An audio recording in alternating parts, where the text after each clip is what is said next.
Assalamualaikum warahmatullahi wabarakatuh. Perkenalkan, nama saya Nia Madani dengan NIM 251201100026 dari kelas 2 PAIB.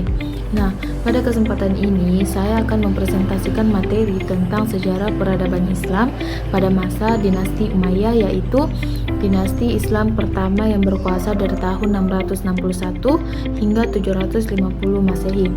Nah, pada slide kedua, sejarah berdirinya dinasti Umayyah.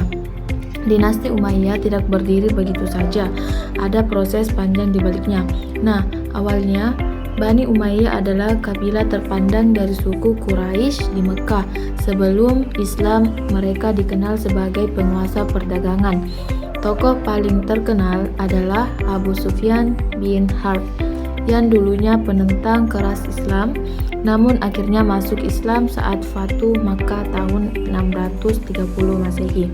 Kemudian ketika Khalifah Utsman bin Affan yang juga dari Bani Umayyah wafat dibunuh pada tahun 656 Masehi, situasi politik Islam menjadi kacau. Ini memicu perang saudara antara Ali bin Abi Thalib dan Muawiyah bin Abu Sufyan yang saat itu menjabat sebagai gubernur Syam. Konflik itu berujung pada Perang Siffin tahun 657 Masehi yang dijelaskan dengan tahkim atau arbitrasi. Sayangnya hasil tahkim ini merugikan pihak Ali. Setelah Ali wafat, dibunuh kaum Khawarij, putranya Hasan bin Ali diangkat sebagai khalifah. Namun, karena menyadari kondisi umat yang terpecah, Hasan memilih menyerahkan kekuasaan kepada Muawiyah melalui perjanjian damai yang terkenal sebagai al-Jamaah. Akhir pada tahun 661 Masehi, Muawiyah resmi menjadi khalifah, memindahkan ibu kota ke Damaskus dan mendirikan sistem pemerintahan turun-menurun. Inilah awal berdirinya dinasti Umayyah. Slide ketiga membahas tentang kejayaan dinasti Umayyah. Nah, dinasti Umayyah mencapai puncak kejayaan di bawah beberapa khalifah besar seperti Muawiyah, Abdul Malik bin Marwan, Al-Walid bin Abdul Malik, dan Umar bin Abdul Aziz. Ada 5 faktor utama kejayaannya. Pertama, ekspansi wilayah. Ekspansi wilayah kekuasaan Islam meluas sangat luar biasa, dari Spanyol, Andalusia, di barat hingga India dan Asia Tengah. Di timur, Panglima terkenal sebagai Tariq bin Ziyad berhasil menaklukkan wilayah yang sangat luas. Kedua, kepemimpinan yang sangat kuat. Para khalifah mampu mengonsolidasikan kekuasaan dan membawa stabilitas serta kemakmuran bagi rakyat. Yang ketiga, kemajuan administrasi dan ekonomi. Dibentuk Dinas Pos Bahasa Arab, ditetapkan sebagai bahasa resmi negara, dan dicetak mata uang Arab dinar dan dirham. Keempat, pembangunan infrastruktur dan masjid, dibangun jalan raya, kanal irigasi, rumah sakit pertama di Damaskus, hingga Masjid Agung Damaskus yang megah.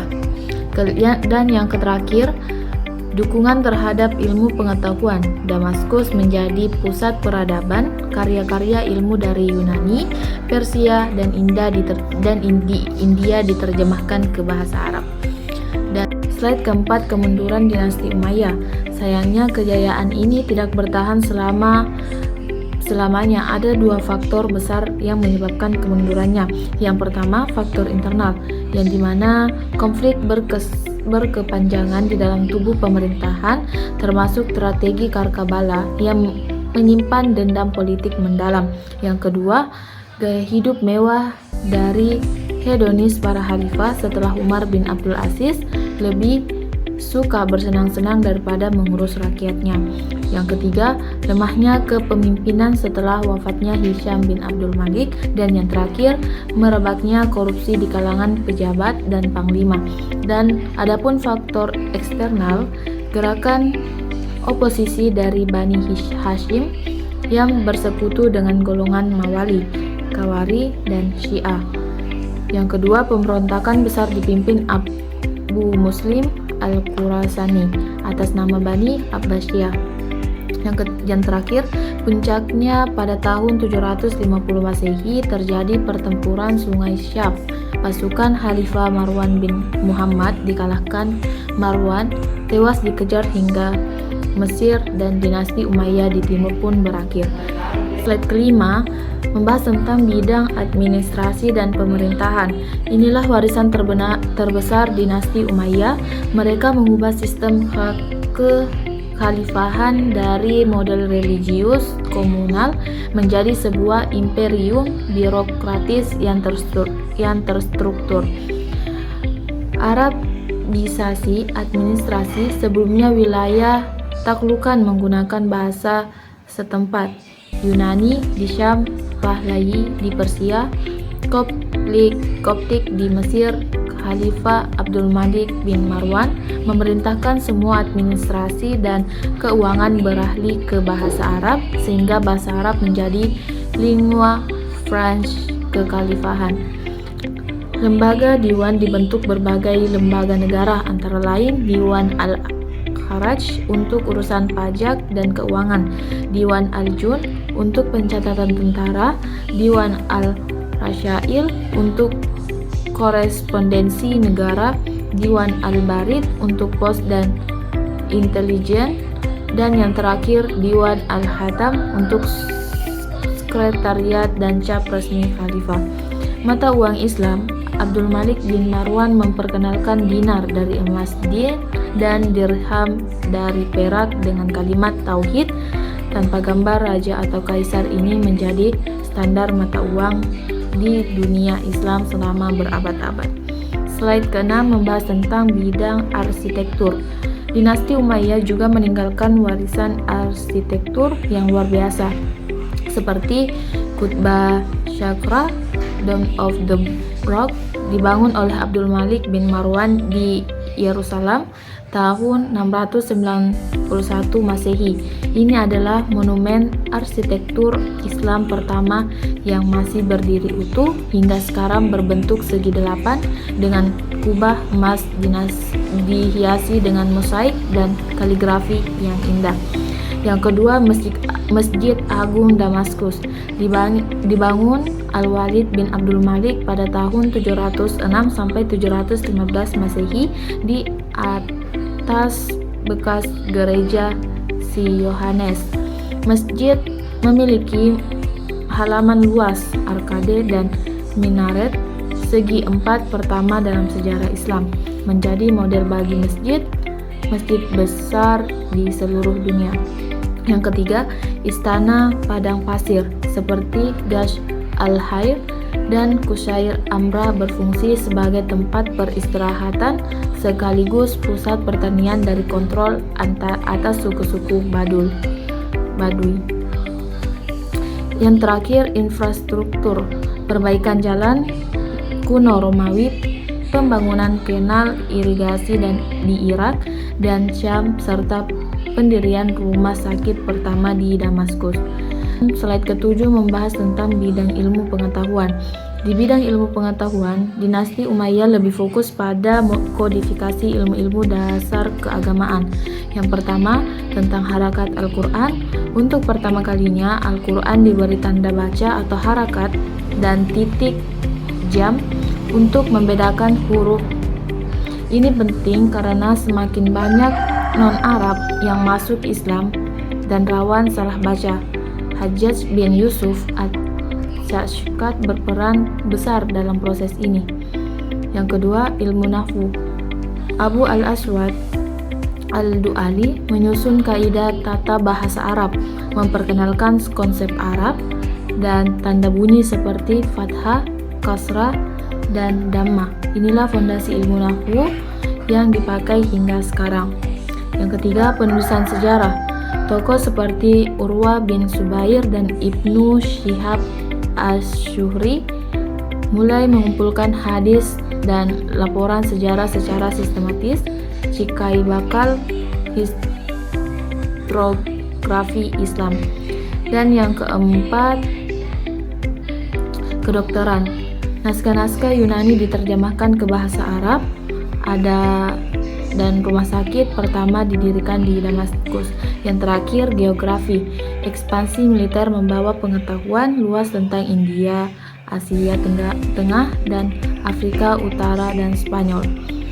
Adapun slide ke-8 membahas tentang bidang sosial dan ekonomi. Di bidang sosial dan ekonomi ada beberapa hal penting. Yang pertama, sistem pajak. Ada 2 pajak, yaitu pajak harj, pajak tanah yang berlaku untuk semua pemilik tanah, dan jizya,